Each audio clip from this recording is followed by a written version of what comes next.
অসাধারণ। এই মা কিন্তু সোনার অলঙ্কারে সাজানো থাকে, এগুলো কিন্তু পুরোটা কিন্তু হীরের সাজে সাজানো। জারোয়া উপজাতিদের নিয়ে কিছু একটা থিম করার চেষ্টা করা হয়েছে। এখানে কিন্তু জারোয়া উপজাতির বিভিন্ন রকম স্ট্রাকচার করা রয়েছে। বড় রিজন এই আলোকসজ্জা,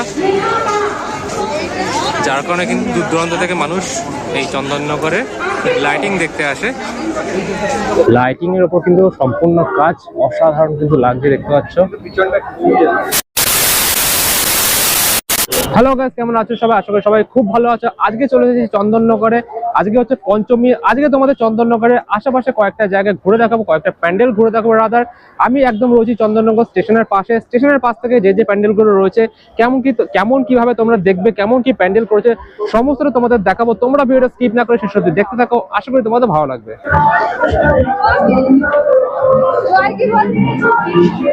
এই হচ্ছে প্যান্ডেলের এন্ট্রান্স। আমি কিন্তু জাস্ট এই জায়গা থেকে আসলাম, বাদিক থেকে চলে গেল হচ্ছে স্টেশন থেকে মাত্র 1 মিনিটের হাঁটা পথে একদম ফার্স্ট প্যান্ডেল এই হলিশানি নামে।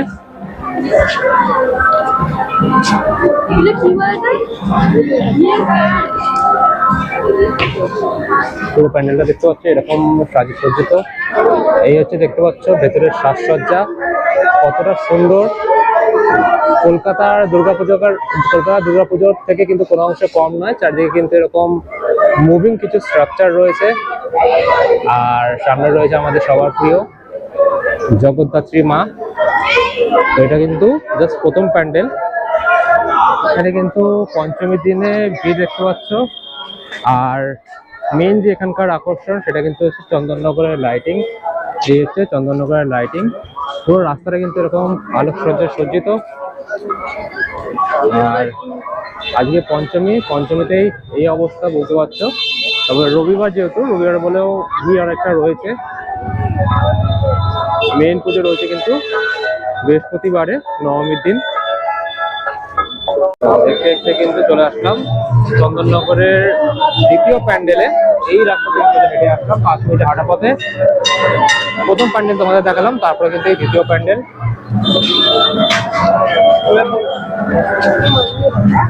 পুরোপুরি মন্দিরের উপরে বেস করে হয়। এই দেখতে পাচ্ছ ওটা কিন্তু মন্দির রয়েছে।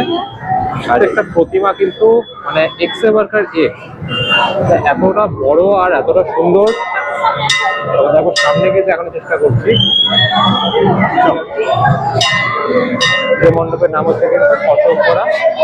এই হচ্ছে গিয়ে মা জগদ্ধাত্রী। আর এই মন্দিরটা কিন্তু এইভাবে আলোকসজ্জা সজ্জিত হয়েছে। এটা কিন্তু মন্দিরের বাইরের পার্ট, কটকপাড়া মাতৃ মন্দির। চলো আগে এগাই, আর কি কি প্যান্ডেল আছে সমস্ত তোমাদের দেখাবো। খুব বেশি না, 5-7টা প্যান্ডেল তোমাদের দেখানোর চেষ্টা করবো। ভিড় যেহেতু কম রয়েছে আজকে। দেখতে দেখতে কিন্তু 10 মিনিটের হাঁটা পথে চলে আসলাম হচ্ছে মধ্যাঞ্চল সর্বজনীন সরস্বতী পূজা। এই কিন্তু প্যান্ডেল মধ্যাঞ্চল সর্বজনীনে। প্রতিটা প্যান্ডেল কিন্তু মানে তাক লাগানোর মতন প্যান্ডেল। বাইরের স্ট্রাকচারটা দেখো,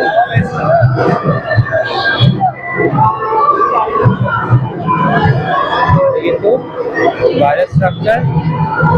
আর এই রাস্তা ধরে আসলাম। চলো বেরোতে ঢুকি।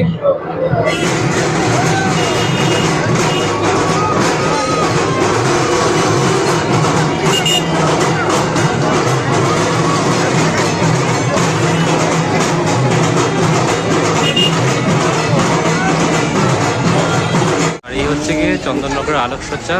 পুরো রাস্তাটা কতটা সুন্দরভাবে সাজিয়েছে কিন্তু। তো এখানে কিন্তু শুধুমাত্র এরকম না যে মানুষের মণ্ডপ দেখতে আসে, মানুষের ঠাকুর দেখতে আসে, সাথে সাথে কিন্তু আরও একটা বড় রিজন এই আলোকসজ্জা, যার কারণে কিন্তু দূর দূরান্ত থেকে মানুষ এই চন্দননগরে লাইটিং দেখতে আসে। সেটা কিন্তু দেখা যায় একমাত্র এই জগদ্ধাত্রী পুজোয়। চন্দননগরের বাগবাজারের জগদ্ধাত্রী মাকে দেখতে কিন্তু তার মণ্ডপ সজ্জা। এই হচ্ছে গিয়ে চন্দননগরের বাগবাজারের ভেতরে মণ্ডপের ভেতরের আলোকসজ্জা। ভেতরের ঘাটটা দেখতে পাচ্ছ কতটা বড়। আর সামনে রয়েছে এই জগদ্ধাত্রী মা। ভিড় কিন্তু ভালো রয়েছে।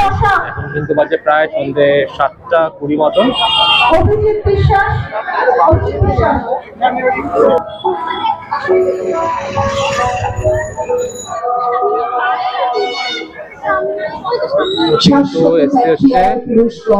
জম্পুকুর ধার জগতে পুজোয়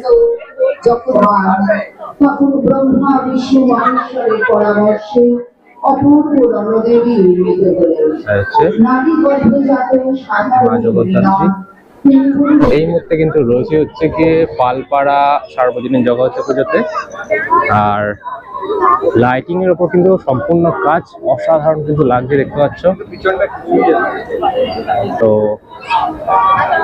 আর এই পাশে লোকজন দেখতে পাচ্ছ, এই যে লেখা রয়েছে পালপাড়া সার্বজনীন। চলো ভেতরটা ঢুকি। আর এটা কিন্তু আমাদের চলছে 6 নম্বর প্যান্ডেল।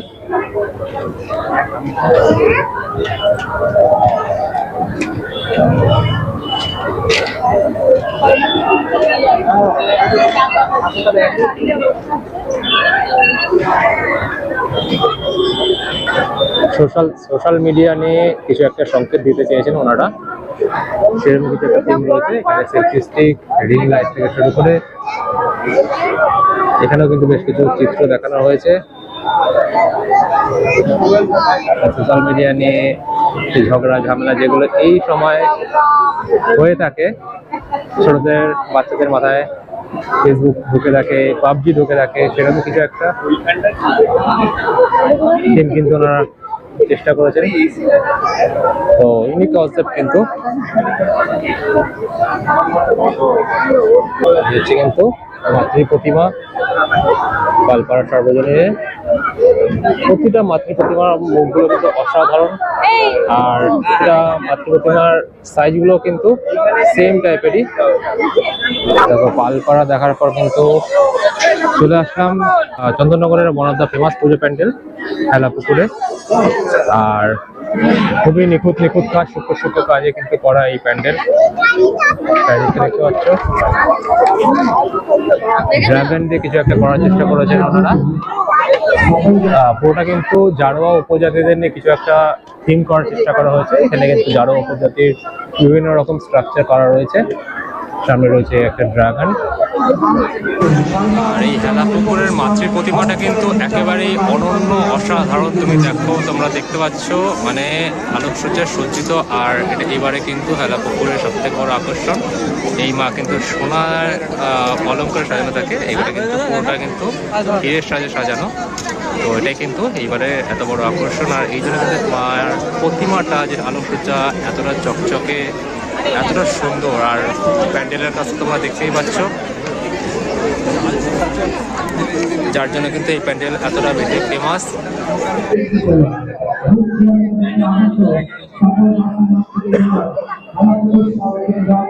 সো গাইস, ফাইনালি কিন্তু এখন বাজে সন্ধ্যে 8:30 মতন। আর মোটামুটি 6 থেকে 7টা প্যান্ডেল কিন্তু ঘুরলাম এই চন্দননগরে। আর এই মুহূর্তে কিন্তু আমি চলে এসেছি চন্দননগর স্টেশনের একদম পাশে। সামনে কিন্তু রয়েছে চন্দননগর স্টেশন। তো এই ছিল আজকের একটা ব্লগ, চন্দননগরের একটা ইনফরমেটিভ ভিডিও। তোমাদের ভিডিও কেমন লাগলো জানিও। আর আমি কিন্তু গাইডেন্স তোমাদের দিয়ে দিয়েছি চন্দননগর স্টেশনের একদম সামনাসামনি মোটামুটি যে কটা প্যান্ডেল রয়েছে। দূরেও কয়েকটা দেখেছি, যেমন হেলাপুকুর তার মধ্যে একটা। তো মোটামুটি তোমরা যদি হাতে 2 থেকে 2.5 ঘন্টা সময় নিয়ে আসো, তাহলে কিন্তু এই প্যান্ডেলগুলো তোমরা কভার করতে পারবে। আর প্রত্যেকটা প্যান্ডেলে কিন্তু একটা থেকে একটা ভালো এক্সেবার্কার এক বলতে গেলে। তো আজকের মতন এখানে ভিডিওটা শেষ করছি। ভিডিওটা যদি তোমাদের ভালো লেগে থাকে তাহলে একটা লাইক করো, কমেন্ট করো, শেয়ার করো, চ্যানেলকে সাবস্ক্রাইব করতে ভুলো না। এটা আমার নতুন চ্যানেল। দেখা হচ্ছে তোমার সাথে পরবর্তী কোনো ভিডিওতে। ততক্ষণের জন্য টাটা।